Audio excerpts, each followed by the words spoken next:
Glass పట్టు కమలానికే జై కొట్టు సైకిల్ ఎక్కు నువ్వు గ్లాసు పట్టు నువ్వు కమలానికే నువ్వు జై కొట్టు సైకిల్ ఎక్కు నువ్వు గ్లాసు పట్టు కమలానికే జై కొట్టు చాలు చాలు కుర్చీ మడత పెట్టు బటను సీఎం బాధ తీరేటట్టు చాలు కుర్చీ మడత పెట్టు బటను సీఎం బాధ తీరేటట్టు డుక్కు ఫ్యాను రెక్కలేగా కొట్టు తాడేపల్లి నుంచి తరిమి కొట్టు డుక్కు ఫ్యాను రెక్కలేగా కొట్టు తాడేపల్లి నుండి తరిమి కొట్టు సైకిల్ ఎక్కు. మద్యపాన నిషేధం చేస్తానని కామెడీ చేసింది ఎవరు? 3 రాజధానుల్లోని కామెడీ చేసింది ఎవరు? పెన్షన్ 3,000 రూపాయలు అయిపోయి మేము గెలిచిన వెంటనే మీ అకౌంట్లో పడతాయని కామెడీ చేసింది ఎవరు? సిపిఎస్ రద్దు చేస్తారని కామెడీ చేసింది ఎవరు? జాబ్ క్యాలెండర్ ఇస్తారని కామెడీ చేసింది ఎవరు? కామెడీ మొత్తం వాళ్ళు చేసి నన్ను కామెడీ అని అంటే ఎంతవరకు కరెక్ట్? మీరే గమనించాలి ఇదంతా. కాబట్టి మేమంతా జస్ట్ ప్రొఫెషనల్ కమెడియన్స్, వాళ్ళలాగా పొలిటికల్ కమెడియన్స్ అయితే మేము కాదని మీ అందరికీ మళ్ళీ చెప్తున్నాను. కాబట్టి నేను బీటెక్ చదువుకున్నాను, నాకు అన్ని విషయాల మీద అవగాహన ఉంటే తప్ప నేను మాట్లాడను.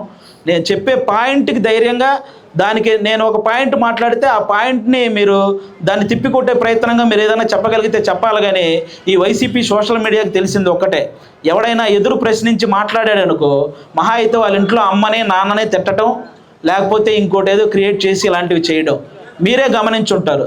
సొంత చెల్లెలు షర్మిల గారు కాంగ్రెస్ పార్టీలోకి అలా జాయిన్ అయిన వెంటనే ఆవిడ్ని కూడా ఏవేవో రాసేసి ఏవేవో చేసేసి ఆవిడ్ని కూడా ఇబ్బంది పెట్టే ప్రయత్నం. ఎంత కాదనుకున్నా ఆయనకి చెల్లెలే కదా. అలాంటి ఆవిడ్ని కూడా సోషల్ మీడియాలో ఏ రకంగా వాళ్ళు మాట్లాడుతున్నారో మీ అందరూ చూసుంటారు. కాబట్టి ఈసారి మీరందరూ గమనిస్తే ఇలా మొన్న ముద్రగడ గారు అని ఒక ఆయన ఉన్నారు. ఆయన అన్నారు, ఏమన్నారు, పిఠాపురంలో పవన్ కళ్యాణ్ గారు ఓడిపోయినకపోతే నేను అసలు పేరు మార్చుకుంటాను. ఆయన మనం ఇప్పటి నుంచే పేరు మార్చి పిలవచ్చు, ముద్రగడ పద్మనాభరెడ్డి గారు. ఎందుకంటే ఆయన అక్కడ పవన్ కళ్యాణ్ గారు 1,00,000కి పైగా మెజార్టీతో గెలిచేస్తారు, అందులో ఏ డౌట్ లేదు. కాబట్టి ఎంతమంది ముద్రగడలు వచ్చినా ఈసారి అందరూ గాజు గ్లాసు ముద్రకి వేయడానికి ఫిక్స్ అయ్యారు, అవునా కాదా? వీళ్ళు చెప్పేవి వాళ్ళ ఇంట్లో వాళ్ళే వినట్లేదు, జనాలు ఎందుకు వినాలి? మీరందరూ దీన్ని కూడా గమనించాలన్నమాట. ఇన్ని కోట్లు పెట్టి ఒక ప్రజావేదిక కట్టేస్తే దాన్ని కూల్ చేయడం అంటే, దాంట్లో నీకు నచ్చకపోతే దాని పేరు మార్చడమో లేకపోతే దాంట్లో ఇంకేదన్నా చేయడమో, దాన్ని ఉపయోగించుకోవాలి తప్ప అంత డబ్బు ఖర్చు పెట్టి కట్టడం, వీళ్ళు కూల్చడం, ఇలా చేసుకుంటూ పోతే ఆ నష్టం అంతా ఎవరి మీద? మళ్ళీ మన మీదే వేస్తారు ఆ డబ్బులు మొత్తం. ఎక్కడా కూడా ఒక్క సమస్య పరిష్కారం కాలేదు, ఒక్క అభివృద్ధి జరగలేదు, అవినీతి తప్ప ఏమీ లేదు. ఇవన్నీ చూసి కూడా ఇంకా మనం ఓటేస్తే ఇంకా దానికి వేరే అంటే ఈ కుల పిచ్చి, లేకపోతే మా తాత ఆ పార్టీలో ఉన్నాడు కాబట్టి మేము ఇంకా ఆ పార్టీలోనే ఉంటాం, ఇలాంటి పిచ్చి అంతా వదిలేసి ఈసారి మనం నిజాయితీ వైపు నిలబడితే మీ సమస్యలు అన్నీ పరిష్కారం అవుతాయి. అలాగే నాదెండ్ల మనోహర్ గారు మీ అందరికీ తెలుసు కదమ్మా, ఆయన ఉన్నప్పుడు ఈ తెనాలికి ఏదైతే అభివృద్ధి చేశాడో స్టిల్ ఆ అభివృద్ధి అవే కనపడుతున్నాయి తప్ప కొత్తగా తెనాల్లో ఏమి అభివృద్ధి జరిగినట్టు మీరు ఎక్కడా చూస్తుంటారు. నాదెండ్ల మనోహర్ గారు ఎంత మంచి వ్యక్తి అంటే, ఆయన ఎలాంటి సపోర్ట్ చేస్తారంటే ఒకే మాట అన్నారు ఆయన, పవన్ కళ్యాణ్ గారు మీరు గెలిస్తే మీతో పనిచేస్తాను, మీరు ఓడిపోతే ఇంకా ఎక్కువ పనిచేస్తాను మీతో కలిసి అని చెప్పిన వ్యక్తి మన నాదెండ్ల మనోహర్ గారు.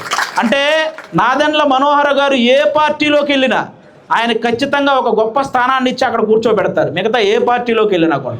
కానీ అలా డబ్బు కాసిపడో లేకపోతే సీటు కాసిపడో ఆయన వెళ్ళిన వ్యక్తి కాదు.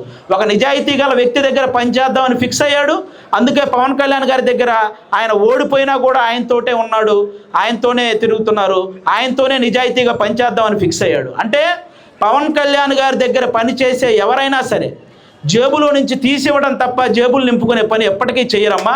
మీరు ఇది గమనించి ఈసారి తెనాల్లో గాజు గ్లాసు గుర్తు మీద ఓటేసి ఈ టోటల్ సరౌండింగ్స్లోనే మన తెనాలికి ఎక్కువ మెజారిటీ రావాలని మీ అందరి ద్వారా నేను మనస్ఫూర్తిగా కోరుకుంటున్నాను.